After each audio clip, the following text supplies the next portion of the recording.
Most gardeners expect a hard battle with pests, but nothing prepares you for waking up to find your prized tomato vines ruined overnight. After spending $10, $20, sometimes more on chemical sprays that promise results but leave you guessing and often worried about your kids and pets, you start to wonder if there is a truly safe, cheaper way. The truth is, there is a single kitchen staple that, when used right, flips the script on aphids, mealybugs, even powdery mildew, without toxins or endless sprays. But almost everyone makes mistakes that waste money or even kill plants. What happens when a simple spoonful is all it takes? The answer begins with a problem every gardener knows far too well. Sarah stood frozen at the edge of her garden, heart pounding as she stared at what used to be her pride and joy. Just yesterday, her tomato vines were heavy with green fruit and glossy leaves.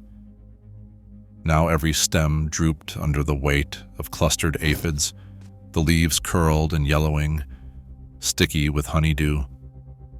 Mealybugs clung in cottony clumps along the stems. The soil beneath was littered with shriveled petals and half-eaten blossoms. The air, once sweet with tomato scent, now carried a sour tang of decay. She reached out to touch a leaf, and it crumbled between her fingers. Sarah's mind raced back through the hours she had spent tending these plants, watering at dawn, pinching off suckers, tying up vines with strips of an old t-shirt. She had followed every tip from gardening books and online forums. She had even tried the soapy water trick, but the bugs always seemed to come back, stronger than before. Chemical sprays lined the garage shelf, each one more expensive than the last, each one promising a miracle. But the warnings on the bottles made her hesitate. With 2 young children and a dog who loved to nap in the shade of the tomato patch, she could not risk it. Now, staring at the devastation, Sarah felt that familiar mix of anger and helplessness. All that work undone in a single night. She wondered if any solution could be truly safe, simple, and actually work. The loss stung. The fear of what might come next, another wasted season and another round of toxic sprays, was even worse. A hand picking pests from leaves might feel satisfying at first, but it is a losing battle. Aphids multiply at an astonishing rate. A single female can give birth to dozens of live young every week, each one ready to start the cycle again in days. Rinsing plants with soapy water offers a brief sense of relief, but the effect fades fast. Eggs tucked under leaves or in the soil hatch out of sight, and within days, the infestation is back, sometimes worse than before.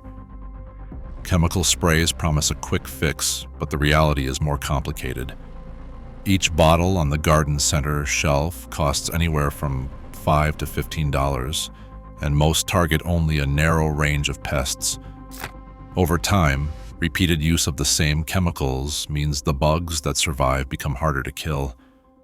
Resistance builds up, forcing gardeners to buy stronger and often more expensive products. Meanwhile, warnings on the labels grow longer. Keep away from children, avoid pets, do not spray near food crops. For a family with kids or animals, these risks outweigh the rewards. Even the so-called natural remedies sold in stores can add up, both in cost and in disappointment. Many rely on harsh soaps or oils that can burn delicate leaves or disrupt the balance of helpful insects. The cycle repeats, pests return, gardeners reach for another bottle, and frustration grows. After so many failed attempts, the question hangs in the air. Is there anything that actually works, is safe for everyone, and will not drain your wallet? Baking soda sits quietly in most kitchen cupboards, but in the garden, it takes on a whole new role. Unlike harsh chemicals, this simple white powder is listed as generally recognized as safe by the Food and Drug Administration. That means it is trusted enough to use in food, and when handled right, it is just as safe for families and pets outdoors. But the real magic comes from how it interacts with pests and disease. Baking soda works by shifting the pH on the surface of leaves. Most fungal spores, like those that cause powdery mildew, cannot survive in an alkaline environment. When the pH rises above 8, the spores stop growing, and existing colonies begin to collapse. For soft-bodied insects like aphids and mealybugs, baking soda disrupts their outer layer and draws out moisture, making it tough for them to hang on. This is not just a folk remedy. University Extension Services have recommended sodium bicarbonate since the 1980s, especially for organic gardeners who want to avoid synthetic sprays. It has been tested in greenhouses and backyard beds, showing strong results against powdery mildew and moderate control over common pests when paired with a good application method. The key is that baking soda does not act systemically. It works on contact, creating a barrier that is inhospitable to invaders, but gentle on everything else. Used correctly, it will not harm pollinators, pets, or children playing nearby. And because it is so affordable, a single box can last through an entire season. Before we dive into the recipe, understand results depend on precise mixing and careful use. Simply sprinkling powder on leaves will not do the trick. Start with 1 quart of dechlorinated water. If tap water is your only option, let it sit uncovered for 24 hours. This step removes chlorine that can harm both plants and helpful microbes. Into this water, add exactly 1 teaspoon of baking soda. Stir until the powder is fully dissolved. Next, measure out 1 tablespoon of a neutral, unscented dish soap. Castile or any biodegradable variety works best. Pour it gently into the solution and stir again, making sure you do not create too many bubbles. The soap is not just an extra, it acts as a spreader and sticker, helping the baking soda cling to every surface and reach the hidden corners where pests or mildew lurk. Without it, the spray beads up and rolls off, leaving patches untreated. Once the mixture looks uniform, pour it into a clean spray bottle. Label the bottle clearly and store any leftover solution in a cool, dark place, but plan to use it within 1 week for best results. This formula is safe for most garden plants when used as directed, but always test on a single leaf first if you are unsure about a sensitive variety. Gloves are not required, but they can help if you have sensitive skin. Shake the bottle gently before each use to keep the ingredients evenly mixed. This simple recipe transforms household staples into a garden tool that is both affordable and effective, ready to tackle soda-bodied pests and powdery mildew without risking the health of your family, pets, or pollinators. Spraying a homemade solution sounds simple, but the wrong move can turn a cure into a setback. The first mistake most gardeners make is spraying during the heat of the day. When sunlight is strong and the temperatures climb, the baking soda and soap mix can scorch leaves, leaving behind crisp brown patches that look worse than the original infestation. Early morning or late afternoon, when the sun is low and the air is cooler, is the safest window. This timing gives plants a chance to dry slowly, reducing the risk of burns and letting the solution work on pests instead of the foliage. Another common error is missing the undersides of leaves. Aphids and mealybugs cluster out of sight, protected from predators and weather. A quick spray across the tops may look thorough, but it leaves entire colonies untouched. For real results, hold the nozzle 8 to 12 inches from the plant and tilt each leaf to coat both sides. Stems and branch joints deserve equal attention, as these are favorite hiding spots for pests.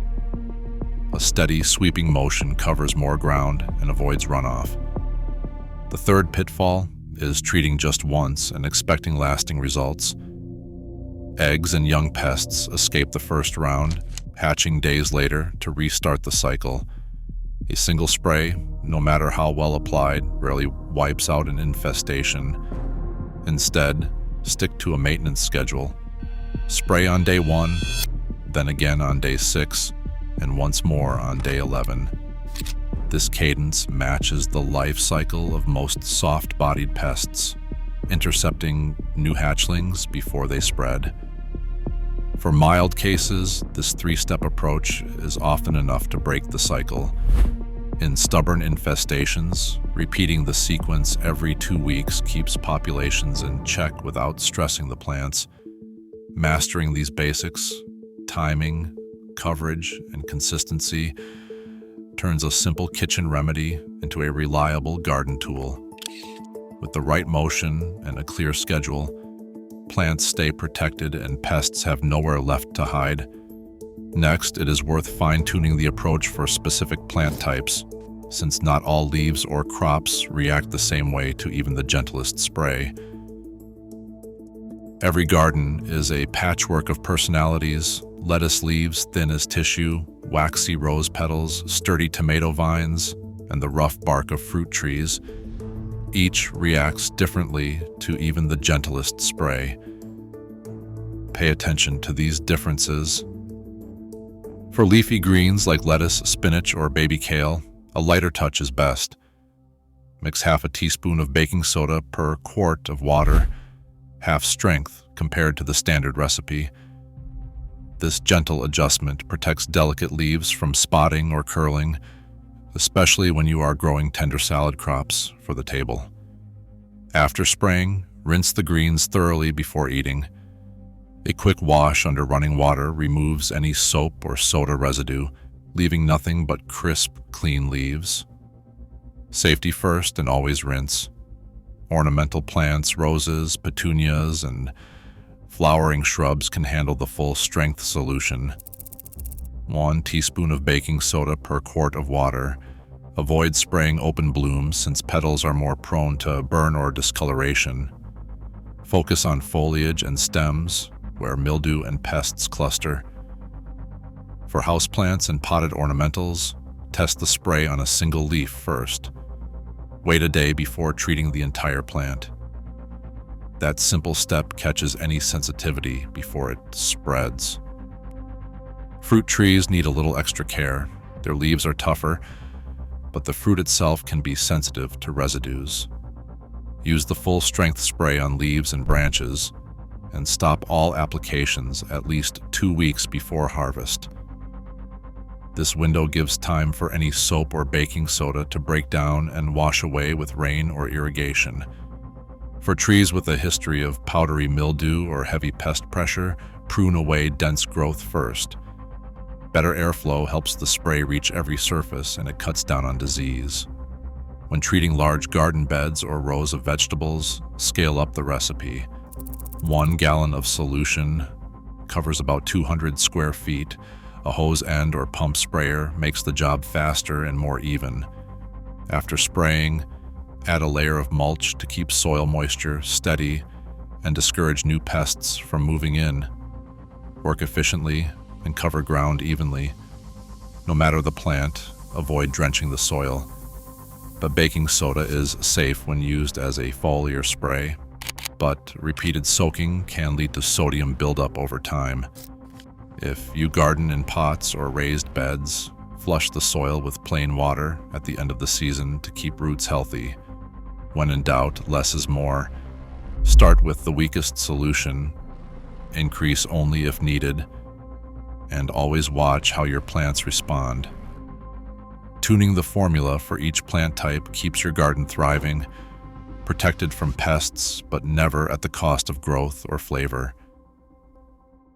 When an infestation hits hard, waiting is not an option. The first step is to act fast. Quarantine any heavily infested plants by moving them away from the rest of the garden. This simple move stops pests from spreading to healthy crops. Next, grab a pair of clean shears and prune away the worst of the damage. Remove curled, yellowed leaves and any stems thick with bugs or sticky residue. Drop all cuttings straight into a sealed bag. Never compost these, or you will risk reintroducing pests later. Once the plant is trimmed, start the intensive spray regimen. For the next 2 weeks, spray the baking soda solution 3 times a week, every other day if possible. Early morning or late afternoon is best to avoid sunburn. Focus on the undersides of every leaf, the stems, and the joints where pests hide. Do not just mist the top, soak the problem spots until they drip. For stubborn clusters, blast them off first with a strong stream of water, then spray the solution immediately after. This 1-2 punch removes adults and eggs, giving the formula a clear shot at any survivors. After each spray, check the plant for signs of stress, wilting, browning, or leaf curl. If new burn appears, pause treatments and flush the area with plain water. Otherwise, stick to the schedule for the full 2 weeks. Most gardeners see a sharp drop in pests by day 7, with fresh growth appearing by the end of the 2nd week.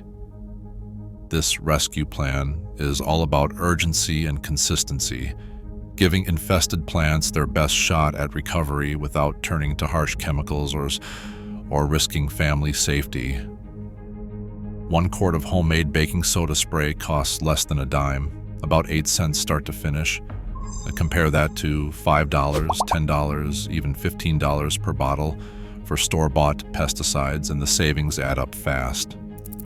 Over a season, a gardener treating a modest backyard plot might spend $2 on ingredients, while chemical sprays and so-called natural remedies could run over $100. The numbers are not just impressive, they are liberating.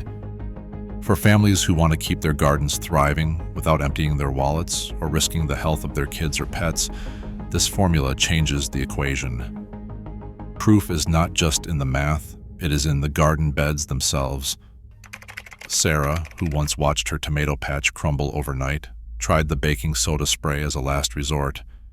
Within a week, the sticky clusters of aphids and mealybugs were gone. By day 11, new leaves had unfurled, clean and green. Powdery mildew that once left a ghostly film on her zucchini faded after 2 rounds of treatment. Her kids picked sun-warmed tomatoes straight from the vine, and the family dog lounged in the shade, safe from any toxic residue. Trials back up her experience.